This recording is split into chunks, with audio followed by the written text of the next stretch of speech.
The morning started like every other morning on Draxus Prime.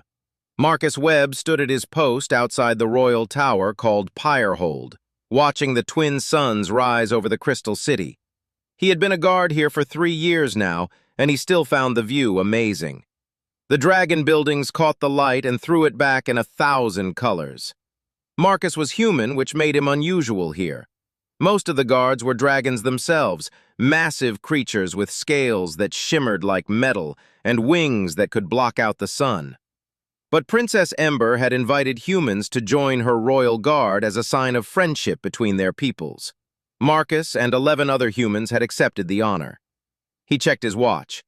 Another hour until his shift ended. Then he could grab breakfast and maybe visit the market district where a vendor sold something that almost tasted like earth coffee. The alarms shattered the peaceful morning. Marcus spun around as every warning system in the tower activated at once. Lights flashed red, sirens wailed, and then he saw the flames. Pyrehold was burning, but not normal flames. These were white-hot, so bright Marcus had to shield his eyes. They poured from the tower's upper windows like liquid light. The heat hit him even from 100 feet away, making his skin prickle with warning. Dragons began pouring out of every exit. Marcus had never seen dragons run before. They were always so calm, so dignified. Now they fled in panic, some of them with their scales actually smoking. One dragon collapsed on the steps near Marcus, gasping for breath. "Seraph!" Marcus called, recognizing the old dragon who served as hatchery master. "What happened?" "The regulator," Seraph wheezed, his voice rough with pain. "Climate control failed. The flames, they turned against us. Too hot, even for our kind." Marcus helped the dragon move away from the tower. More dragons were emerging, coughing and burned. This was wrong. Dragons lived in heat. They breathed fire. How could flames hurt them? "The egg!" Seraph suddenly grabbed Marcus's arm with one massive claw. "Princess Ember's egg! Still inside! Top chamber!" Marcus felt his blood turn cold. Princess Ember's first child was about to hatch. The egg had been the talk of the entire court for months, and it was still inside that inferno. He looked up at the tower. The flames seemed to be getting hotter, burning brighter. Through the crystalline walls, he could see the interior being consumed. Around him, the dragon court was gathering. Nobles in their ceremonial armor, engineers with equipment, guards forming protective lines. Princess Ember herself landed in the courtyard with a thunder of wings, her scales pale with fear. "My child," she said, her voice carrying across the crowd. "Someone must retrieve my child!" 3 of the strongest dragon warriors stepped forward. They were massive, their scales thick as armor. They moved toward the tower entrance together. They made it perhaps 20 feet inside before staggering back out, their scales blackened and smoking. "Impossible," one of them gasped. "The heat, it is beyond anything natural. Our own flames turned poison." An engineer ran up with a scanner. "Your Highness, the temperature inside exceeds 2,000 degrees. The climate regulator did not just fail. Someone sabotaged it. These flames are designed to burn hotter than dragon fire." The crowd erupted in shocked voices. Sabotage? Who would dare? But Marcus was not listening to the politics. He was pulling up the tower schematics on his guard datapad. Every royal guard had access to building layouts for security purposes. He studied the floor plans, zooming in on the top chamber where the egg rested. There, a maintenance shaft running up the side of the tower, built for smaller species, the ones who serviced the climate systems and cleaned the tight spaces that dragons could not reach. The shaft was barely 3 feet wide. No dragon could fit through it, but a human could. Marcus started calculating. The shaft had its own cooling system designed to protect maintenance workers. It would not be enough, not against this heat, but it might buy him time. He would need protective gear, a heat suit, breathing apparatus, coolant packs. He would need about 4 minutes to reach the top chamber, maybe 5 if he ran into obstacles. His datapad showed his heat suit was rated for 1,200 degrees maximum. The tower was burning at over 2,000. He would probably die. Marcus looked at the egg chamber on his schematic. Then he looked at Princess Ember, who stood among her people with her head bowed in grief. He remembered his first day on Draxus Prime, when she had personally welcomed him. She had knelt down, bringing her enormous golden eye level with his face, and she had asked his name, his family, his hopes. She had treated him like he mattered. He remembered the oath he took when he joined the Royal Guard, to protect all royal life. Marcus closed his datapad and walked toward the equipment shed. "Where are you going?" asked Rachel Moore, another human guard. "To get a heat suit," Marcus said simply. "Marcus, what are you planning?" He showed her the schematics, pointing to the maintenance shaft. Rachel's eyes went wide. "That is suicide. You will cook before you get halfway up." "Maybe," Marcus agreed, "but I am the only one small enough to try, and that hatchling needs someone." Rachel grabbed his arm. "Marcus, please think about this." "I have," he said quietly. "I know the statistics. I know I probably will not make it back, but I also know that if I do nothing, that hatchling definitely dies. And I took an oath." He pulled free gently and continued toward the equipment shed. Behind him, he heard Rachel start organizing the other human guards, calling for heat suits and coolant packs. By the time Marcus returned to the tower entrance, suited up in protective gear that felt inadequate the moment he put it on, a crowd had gathered. Dragons and humans alike stared at him. Princess Ember stepped forward. "Human Marcus, you cannot do this. Your kind is fragile. The heat will kill you." "Maybe," Marcus said again. He adjusted his helmet, checking the seal. "But I have to try."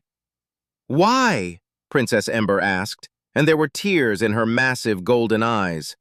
"Why would you die for my child?" Marcus thought about that.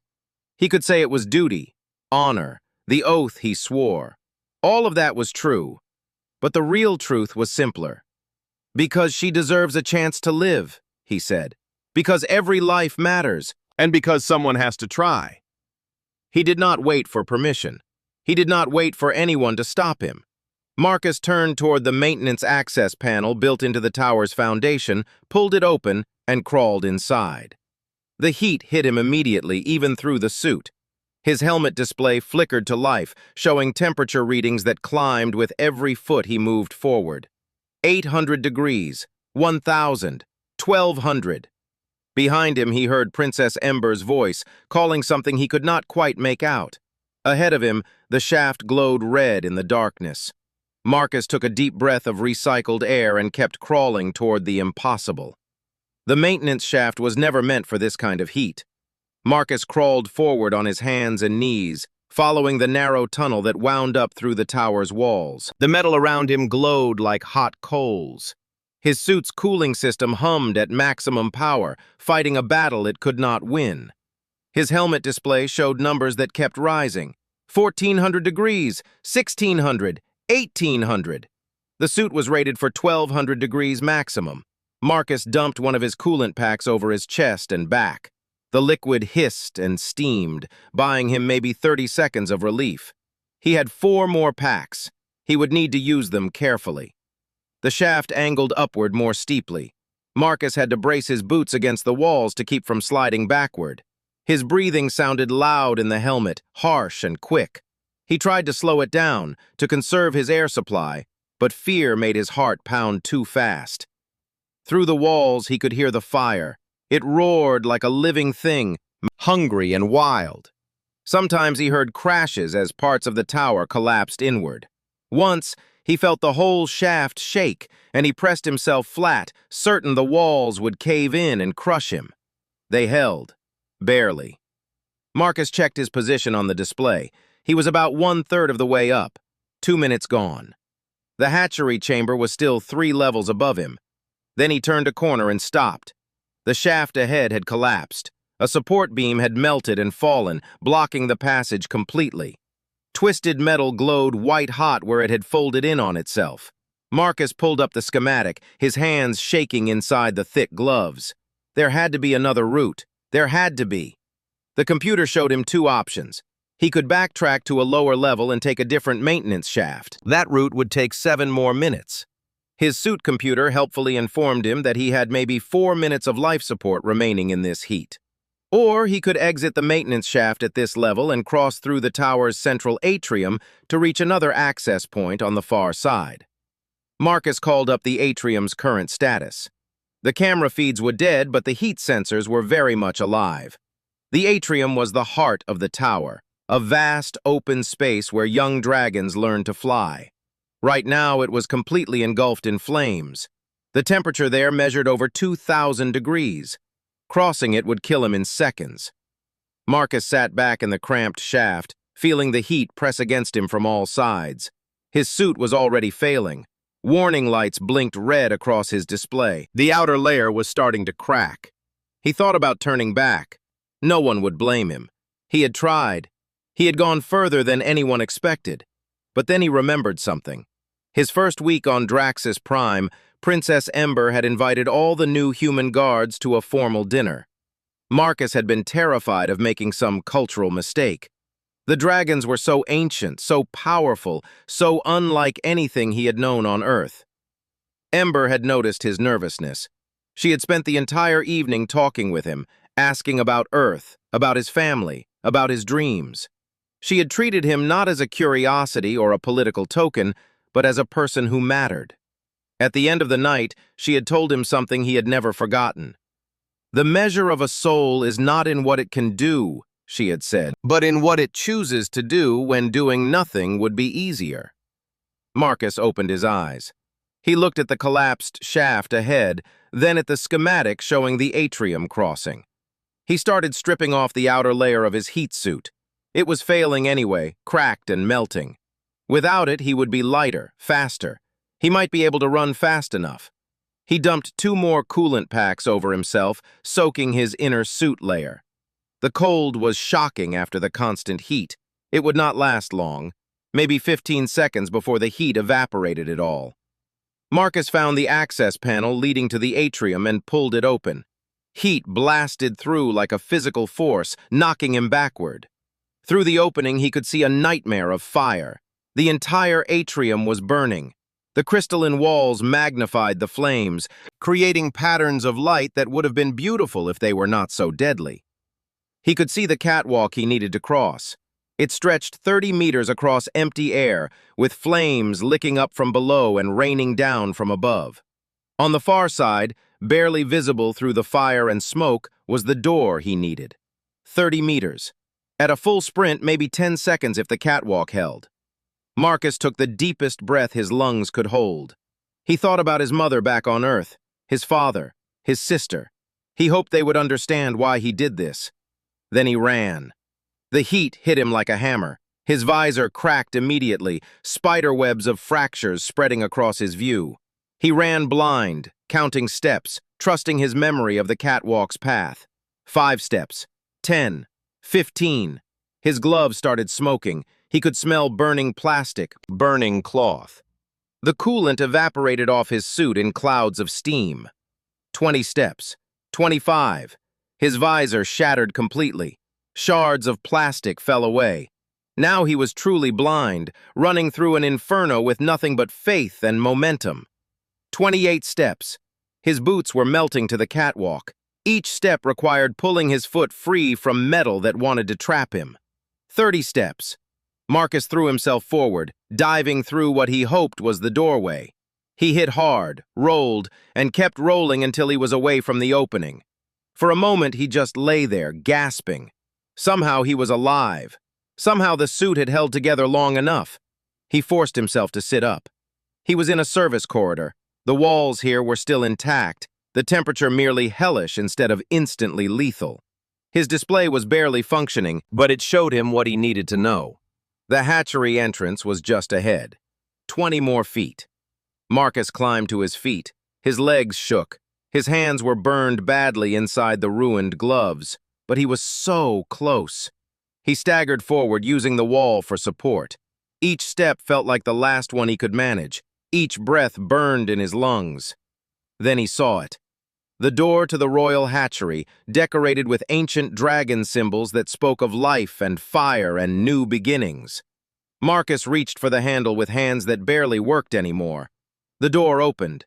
The hatchery chamber took Marcus's breath away, even through his pain. The room was enormous, with walls made of crystal that caught the firelight and turned it into dancing rainbows. Precious metals had been worked into the floor in swirling patterns that told stories of dragon history stretching back thousands of years. Even burning, even deadly, it was the most beautiful place Marcus had ever seen. But he did not have time to admire it. At the center of the chamber, raised on a pedestal made of platinum, sat the egg. It was bigger than Marcus had expected, easily the size of his torso. The shell gleamed with an opalescent sheen, and veins of gold ran through it like rivers on a map. And it was moving. Marcus stumbled closer, his ruined suit leaving melted pieces behind with each step. He could see the egg rocking slightly on its pedestal. The hatchling inside was trying to break free. He reached the pedestal, and his suit's few remaining sensors delivered news that made his heart sink. The readings scrolled across his cracked display, most of it technical data he barely understood. But the summary was clear enough. The sabotaged regulator had not just created heat. It had created a specific type of heat that forced dragon eggs to develop faster. The hatchling was trying to emerge hours too early, and without its mother present to breathe the traditional birth flame blessing, it would emerge wrong, malformed, unable to breathe fire properly, which in dragon culture meant being crippled for life. Marcus looked around desperately. There had to be controls somewhere, a way to fix this. He spotted them on the far wall, a control panel with displays and adjustment wheels designed for dragon claws to operate. But between Marcus and that panel was a solid wall of flame, burning even hotter than the rest of the chamber. His suit was falling apart. He could feel the heat through gaps in the material. His oxygen supply was nearly gone. He had maybe 2 minutes left before he passed out. Marcus activated his emergency transmitter with burned fingers that barely responded. The signal was weak, fighting through all the heat and interference. But it reached outside. "Anyone receiving?" He gasped into the microphone. "This is Marcus. I am in the hatchery." Static crackled. Then a voice came through, distorted but recognizable. One of the dragon engineers. "Marcus, we read you. What is the situation?" He described what he saw. The egg trying to hatch early, the control panel he could not reach, the flames between him and any hope of fixing this. The silence that followed felt like forever. "Marcus," the engineer finally said, his voice heavy with sorrow, "the calibration needed is extremely delicate. You would need to make constant adjustments for at least 15 minutes, small changes in sequence. Even if you reach the controls, you cannot survive that long. Your suit is already failing." Marcus looked at the egg. It rocked harder now. A small crack appeared in the shell. "Tell me how to do it anyway," he said. "Marcus, you do not understand. You will die. Even with instructions, the heat will kill you long before you finish." "Then I die," Marcus said simply. "But I am not leaving this hatchling. Tell me what to do." Before the engineer could respond, another voice cut through the static. Rachel Moore, his fellow guard. "Marcus, I am in position. I found another maintenance shaft. I can see the control panel through a blast window." Marcus felt a tiny spark of hope. "Can you reach it?" "No, but I can see it clearly. If you can make a physical connection to the controls, I can guide you through the adjustments. I will tell you exactly what I see, what to turn, how far." It was a desperate plan. The controls were designed for dragon claws, not human hands. And Marcus's hands were so badly burned he could barely feel his fingers anymore. But it was better than nothing. "Do it," Marcus said. He studied the wall of flame between him and the control panel. There was no way around it, no clever path. He would have to go through. Marcus used his last coolant pack, dumping it over his head and shoulders. Then he ran straight into the flames. The pain was beyond anything he had imagined. His suit caught fire. His skin burned. He could not see, could not breathe, could only keep moving forward because stopping meant dying for nothing. His outstretched hands hit the wall, found the control panel, grabbed hold. He was through. Marcus collapsed against the panel, his suit smoking. Through the ruined helmet, he could hear Rachel's voice shouting instructions. "First dial, turn it left. Small movements. Stop when I say." Marcus's hands would not work properly. The gloves had melted to his skin. He tore them off, crying out at the pain, and grabbed the dial with bare, burned fingers. "Turning left," he gasped. "More! Keep going! Stop! Now the second dial clockwise!" Behind him, Marcus heard a cracking sound. He glanced back and saw the egg split further. A small golden claw pushed through the opening. "Marcus, focus!" Rachel's voice was urgent. "Third dial, counterclockwise." Very slow. He made the adjustment. His vision was starting to blur. The heat was overwhelming, even away from the worst flames. His body was shutting down, unable to cope anymore. Good. Now back to the first dial. Tiny adjustment right. Marcus reached for the dial. His hand was shaking so badly he could barely grip it. He turned it. Too far. Overcorrected. "Stop! Back left! Just a fraction!"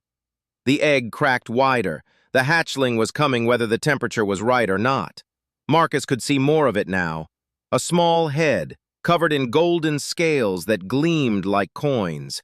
Eyes still clouded from birth, not yet open. "Marcus, I need you to hold the fourth dial steady while you turn the first one," Rachel said. "Can you do that?" He looked at his hands.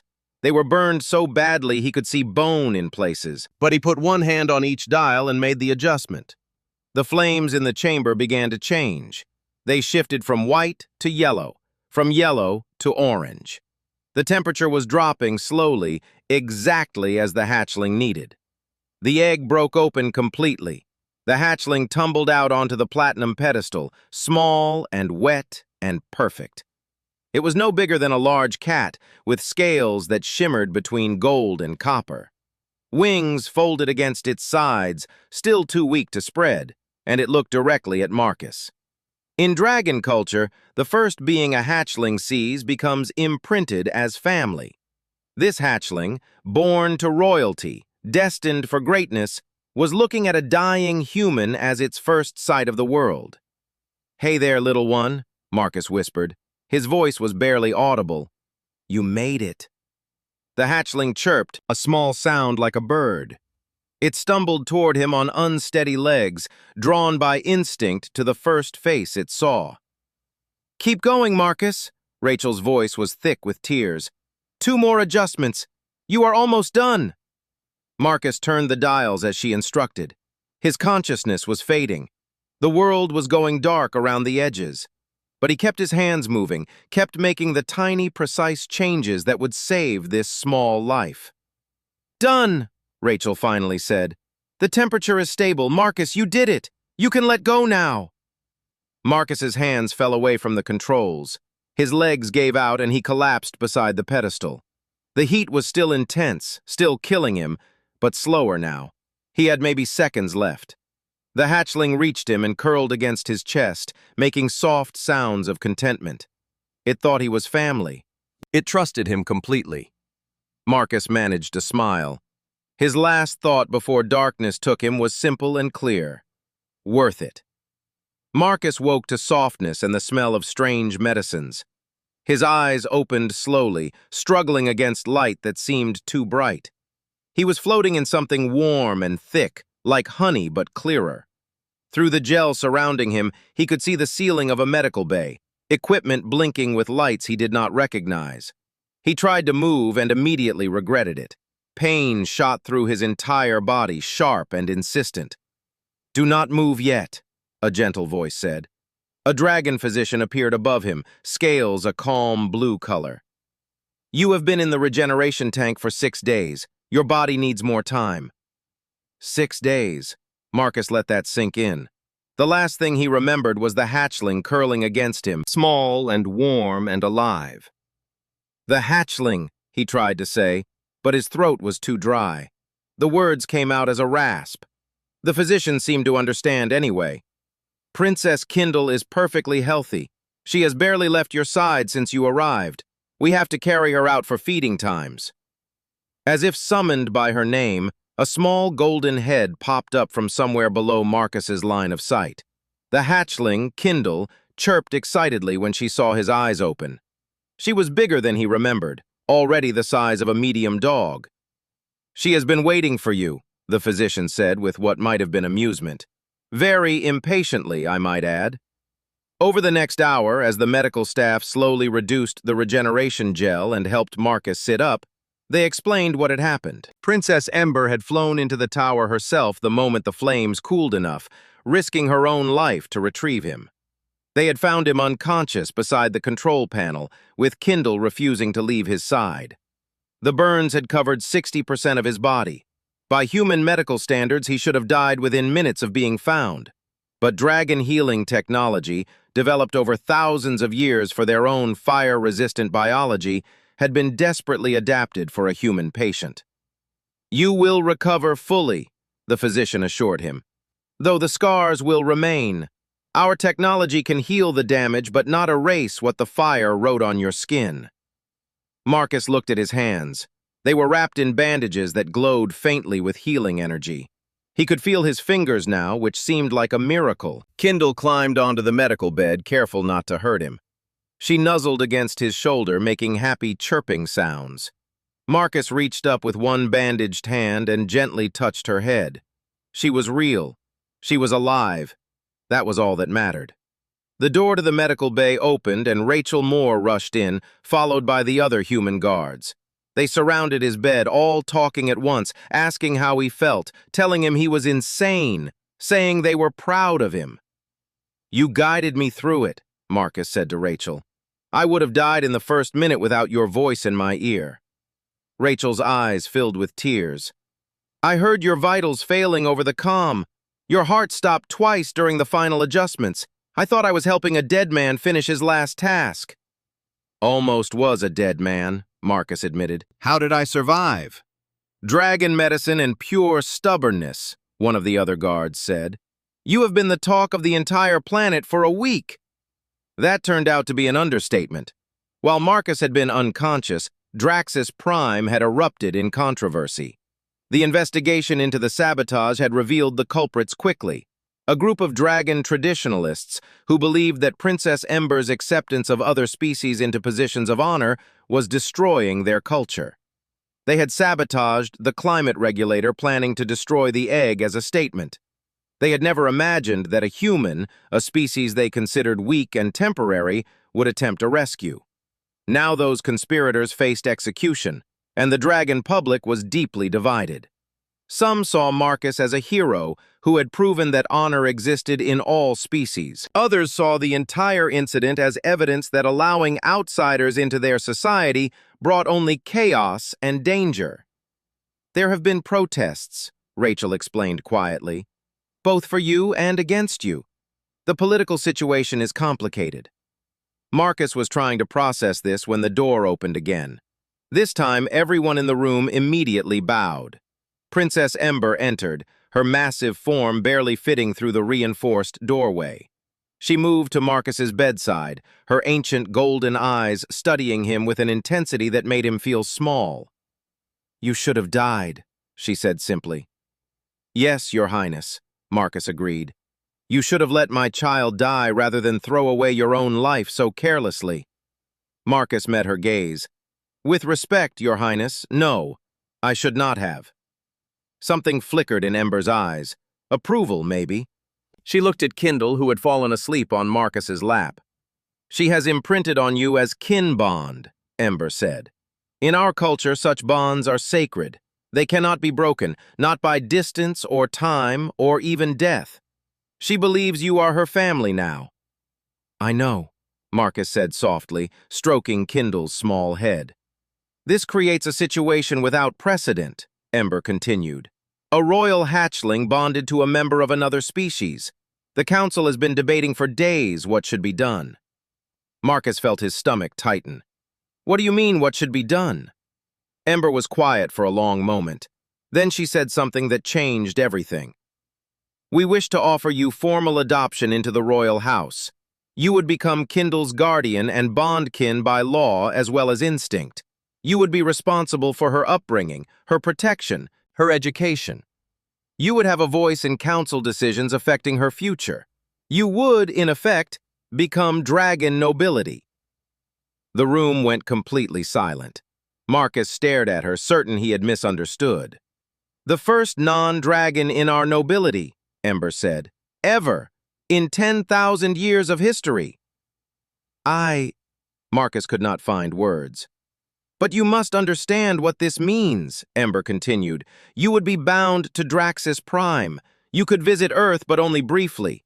Your life would be here, raising Kindle, serving the court. You would give up your human life for a dragon one. Your choices would no longer be entirely your own.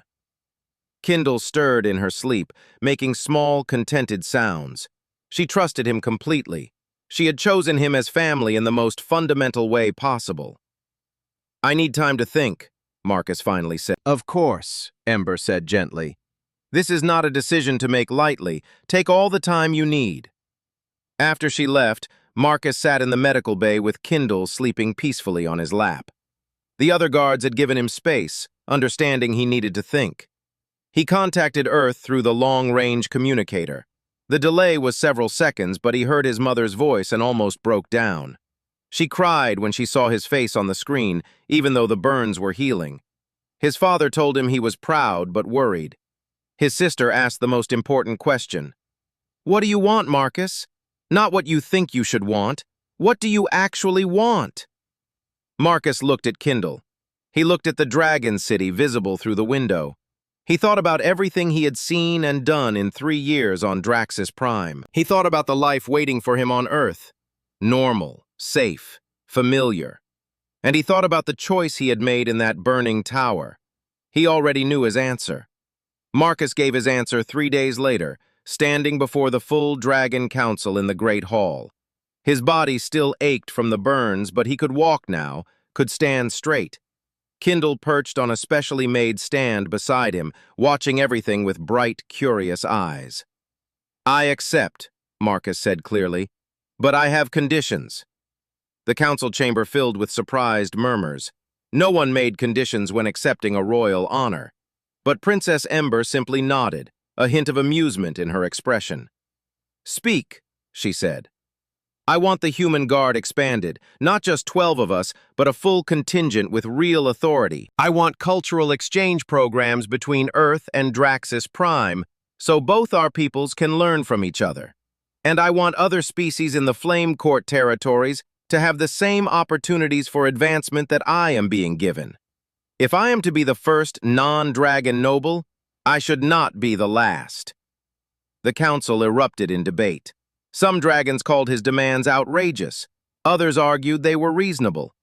Marcus stood quietly, waiting. Princess Ember raised one claw for silence. Your conditions are accepted. You think not just of yourself, but of the future. This is precisely why humans have value in our court. You see possibilities we have forgotten to imagine. The bonding ceremony was held 2 weeks later in the rebuilt Pyrehold. The tower had been reconstructed with both dragon and human engineering, creating something stronger than before. Marcus stood in ceremonial robes that blended designs from both cultures, feeling the weight of history pressing down on him. Kindle sat on a stand beside him, growing rapidly now. She was already the size of a large dog, her scales shimmering in the light. When the assembled dragons began the traditional fire dance, flames spiraling through the chamber in patterns that told ancient stories, Kindle watched in fascination. Princess Ember approached, carrying a medallion made of metal that seemed to hold starlight. She placed it around Marcus's neck. You are now of the royal house, she said formally. Bond kin to Princess Kindle, guardian and guide. Your voice carries the weight of nobility. Your actions reflect upon us all. Do you accept this burden? I do, Marcus said. The assembled crowd, dragoned and humans, and representatives from a dozen other species erupted in celebration. Kindle jumped from her stand and landed on Marcus's shoulder, heavier than he expected. He staggered slightly, then steadied himself, laughing. The months that followed were unlike anything Marcus had imagined. He split his time between traditional guard duties and Kindle's education. Teaching a young dragon about the world was extraordinary. She learned with terrifying speed, asked endless questions about everything, and had strong opinions on topics she barely understood. She became fascinated by human culture. She insisted Marcus teach her English, then Spanish, then Mandarin. She wanted to know about Earth's history, its wars and peace, its art and music. When Marcus introduced her to chess, she became obsessed, challenging every visitor to matches and sulking when she lost. "Why do the little horse pieces move so strangely?" she demanded one afternoon, studying the board with intense focus. "They are called knights," Marcus explained, "and they move that way because those are the rules." "The rules are stupid," Kindle declared. Then she moved her knight and captured Marcus's queen. "But I am getting better at using them." Marcus's presence in the royal house created ripples throughout the flame court. Applications poured in from other species wanting positions previously held only by dragons. Princess Ember established the Guardian Initiative, pairing young dragons with mentors from different worlds to prevent the isolation that bred fear and prejudice.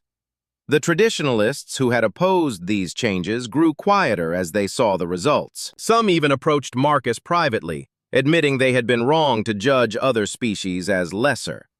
But not everything was smooth. There were still dragons who resented human influence. There were humans on Earth who believed Marcus had betrayed his own kind by adopting alien ways. Anonymous messages arrived calling him a traitor, a fool, a puppet. Marcus learned to ignore the hatred. He focused on what mattered. He discovered he was good at his new role in unexpected ways. His human perspective helped him spot problems that dragon advisors missed. When a trade dispute threatened to turn violent, he suggested solutions based on human conflict resolution techniques. Both sides accepted terms they would have rejected from a dragon mediator. When young dragons struggled under the pressure of noble expectations, Marcus taught them ideas from Earth about finding worth beyond achievement. Several young dragons who had been considered failures began to thrive. He became known not as the human who saved the egg, but as Marcus the Bridge Builder, someone who could translate between different ways of thinking, different ways of being. Kindle grew rapidly. Within 6 months, she was the size of a horse. Her scales had settled into a beautiful pattern of gold and copper that caught light like metal. She was learning to fly, taking clumsy first flights that often ended with her crashing into things. "You have to spread your wings more," Marcus called from the training ground, watching her wobble through the air. "I am spreading them," Kindle shouted back, right before she hit a wall. Marcus ran over to help her up. She was not hurt, just embarrassed. Dragons her age were supposed to be graceful in the air already. "You will get it," Marcus assured her. "You just need practice." "What if I am bad at flying forever?" Kindle asked quietly.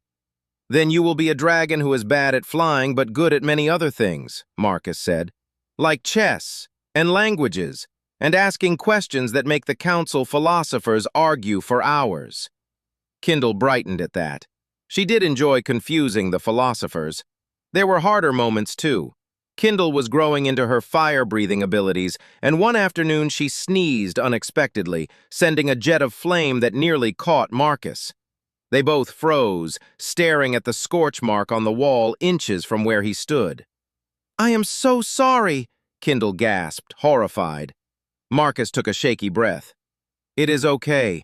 We both knew this would happen eventually. We just need to be more careful." They worked with dragon trainers after that, learning how Kindle could control her fire around someone as fragile as a human. It was slow, frustrating work, but they figured it out together. 1 year after the fire, Marcus and Kindle stood together at the top of the rebuilt pyre hold.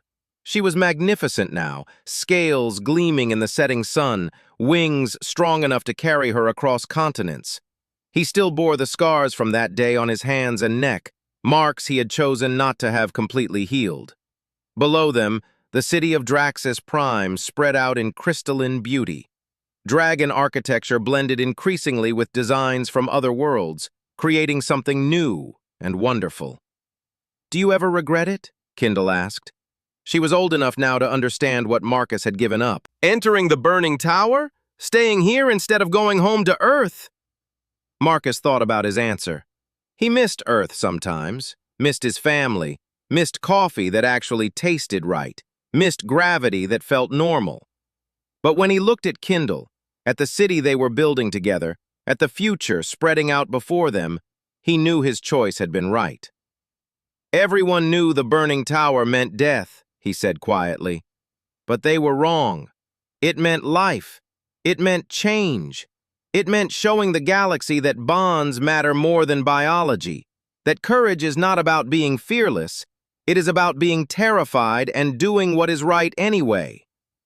Kindle rumbled deep in her chest, a sound that would become the legendary dragon roar as she matured. I am glad you were terrified that day. I'm glad you came anyway. Me too, Marcus said.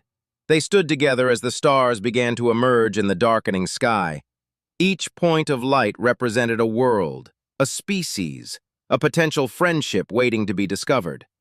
The galaxy was vast and often dangerous, but it was also full of unexpected connections, of barriers that could be broken, of towers that could be rebuilt better than before.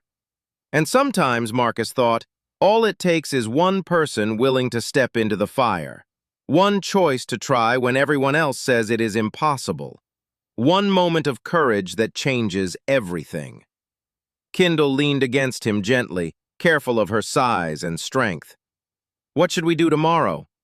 Marcus smiled. Tomorrow we work on your landing technique. You still crash into things too much. Landing is difficult, Kindle protested. So was walking into a burning tower, Marcus pointed out. But we do difficult things anyway. That is what family does. Kindle was quiet for a moment. Then she said softly, I am glad you are my family, Marcus. I am glad you are mine too, he replied. The twin suns set completely, leaving them in starlight. Tomorrow would bring new challenges, new problems to solve, new bridges to build between species who had never understood each other before.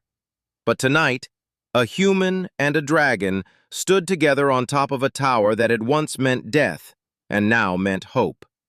And that was enough.